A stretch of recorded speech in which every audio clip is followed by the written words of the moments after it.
Welcome to Let Me Fix This. Enjoy the video. You start by removing power and unplugging the cable. Safety first. Look into the port with a magnifier to locate lint or corrosion and use compressed air to blast loose debris gently.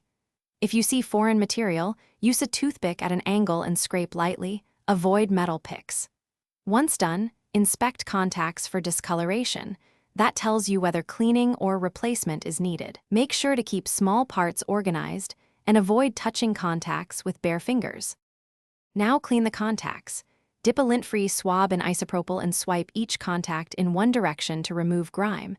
This dissolves oils without leaving residue. Use compressed air again to remove any dislodged particles and let the port dry for several minutes.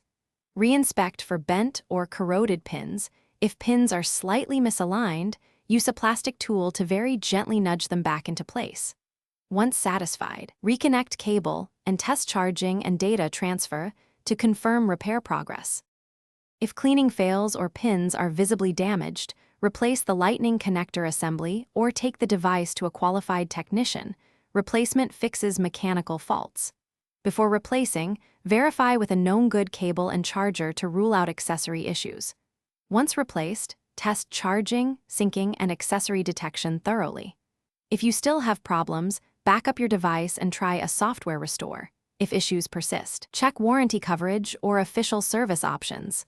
One tip: if intermittent.